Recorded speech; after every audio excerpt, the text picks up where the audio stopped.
Katanya ada sosok yang menyerupai Nabi Hud. Kemudian berkata, Bib, kalau ente enggak ziarah kepada saya, kata Nabi Hud, maka saya yang akan ziarah kepada ente. Waduh. Waduh, ini luar biasa. Cerita khurafat yang luar biasa. Dan cerita khurafat ini bukan mengada-ngada. Cerita khurafat ini populer di kalangan Ali Ba'alwi sendiri. Ini tampaknya kitab yang dirujuk terkait dengan cerita khurafat yang mengatakan Nabi Hud tunduk kepada Habib atau Nabi Hud akan menziarahi Habib tersebut. Tampaknya kitab yang dimaksud adalah Syarhul Ainiyah. Dan ini salah satu saja dari sekian ribu cerita-cerita khurafat yang berkembang di keluarga Ba'alwi. Sekaligus juga kita ingin ingatkan, mengapa sih sebetulnya para Ba'alwi ini selalu menceritakan karomah keluarga mereka, yang karomah ini tidak menyerupai karomah lagi, tapi lebih menyerupai cerita-cerita yang sifatnya khurafat.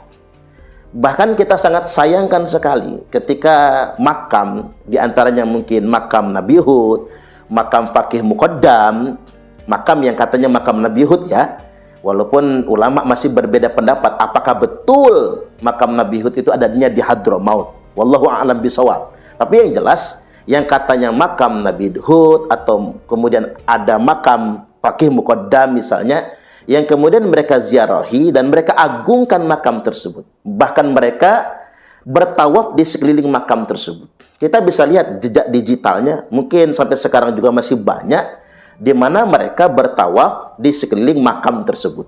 Artinya memang makam itu sudah dijadikan sebagaimana Baitullah, sebagaimana Ka'bah di Makkatul Mukarramah.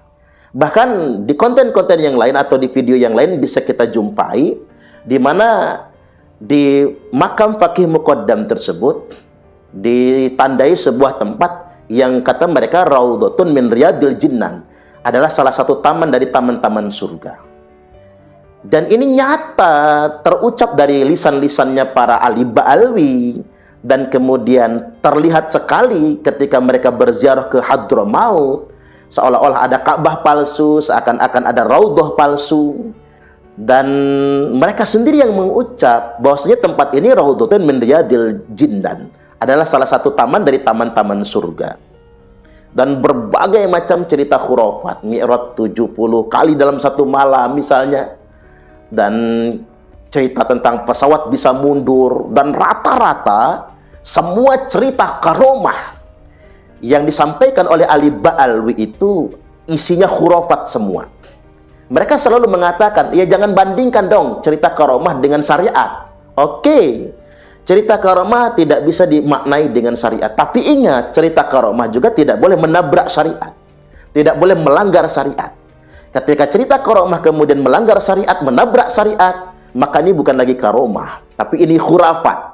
Bahkan orang bisa keluar dari ajaran Islam ketika kemudian meyakini cerita khurafat itu sebagai sebuah kebenaran.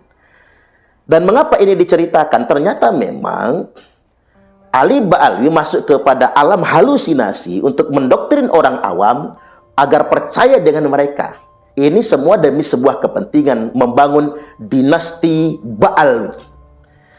Mulai dari doktrin-doktrin spiritual, membangun indoktrinasi sehingganya menciptakan orang-orang yang disebut dengan dalam tanda kutip muhibbin, orang-orang yang cinta kepada mereka, orang yang berhasil didoktrin untuk mencintai Ali Ba'alwi sebagai cucu Nabi. Kemudian inilah yang kemudian akan dikapitalisasi, baik untuk kepentingan bisnis, kepentingan ekonomi, pendapatan, sampai kemudian kepentingan politik.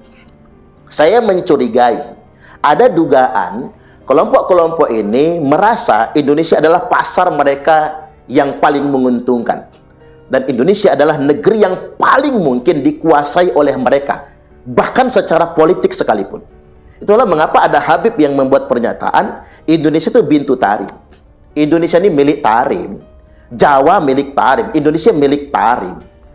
Seakan-akan begini nih, bangsa Nusantara, rakyat pribumi, termasuk orang Jawa, karena spesifikasi kadang menyebut Jawa, itu adalah pelayannya para habaib. Mereka adalah orang-orang yang layak khidmat, hormat, memuliakan para habaib. Makanya mereka mengatakan Indonesia milik Tarim, Indonesia milik mereka. Ini dari mulai menjadi modal sosial, modal ekonomi, kapitalisasi, pada akhirnya ini akan berujung kepada kepentingan politik kekuasaan. Yakin saya. Sementara waktu kelompok-kelompok politik memanfaatkan mereka untuk bergaining, memperoleh massa yang banyak. Coba kita lihat sekarang. Orang-orang yang ngaku-ngaku cucu Nabi ini kan cenderung punya massa yang begitu banyak, muhibbin yang begitu banyak. Yang oleh politisi-politisi nasional di negeri kita ini, oh ini peluang nih, dekat sama Habib ini biar dapat banyak massa. Dekat sama Habib itu biar kemudian bisa mendapatkan banyak dukungan. Sementara waktu masih bermitra secara politik, mitra strategis, simbiose mutualisme untuk sama-sama meraih keuntungan. Tapi ingat suatu hari nanti, mereka tidak lagi bicara tentang sama-sama untung, tapi mereka akan berpikir bagaimana kemudian bangsa Indonesia betul-betul meyakini mereka sebagai cucu Nabi, dan bangsa Indonesia betul-betul mengakui bahwasanya Indonesia ini milik Tarim. Coba kita lihat di mana-mana, mereka mengglorifikasi Tarim, mereka kemudian mensosialisasikan Tarim sebagai kota yang sungguh luar biasa, kota wali. Mengapa mereka ceramahkan di Indonesia? Karena mereka ingin membangun sebuah indoktrinasi Indonesia ini merupakan milik Tarim. Bahkan baru-baru ini ada yang sangat menggelikan sekali. Ustadz Abdul Somad sampai membuat pernyataan mengapa jalan-jalan di Tarim itu tidak diaspal. Karena debu-debunya itu debu-debu para wali, kata UAS. Bayangkan level UAS yang katanya profesor, yang katanya orang terdidik, justru membangun indoktrinasi yang sifatnya khurafat, yang mengatakan jalan-jalan di Tarim itu dibiarkan berdebu karena debu-debunya para wali. Na'udzubillah. Ada apa ini? Jadi di sini kita bisa melihat fenomena klan Ba'alwi telah membangun klaim-klaim spiritual keagamaan ini telah menyerupai semacam agama palsu. Ritual-ritual palsu kemudian yang dibangun atas dasar klaim bahwasanya mereka sebagai cucu Nabi. Jadi sebetulnya ini harus segera ditanggapi oleh segenap umat di dunia internasional dan juga mesti diantisipasi oleh semua ulama yang ada di Indonesia. Jadi pembodohan TSM nih terstruktur dilakukan dan atas nama agama.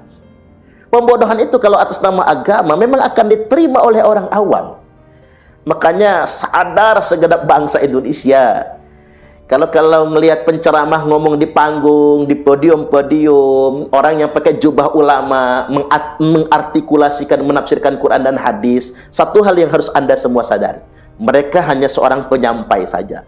Apa yang mereka sampaikan adalah sebuah penafsiran terhadap agama yang mereka pahami. Bukan Al-Quran itu sendiri, bukan Sunnah itu sendiri. Artinya memang kita harus timbang-timbang dulu perkataannya.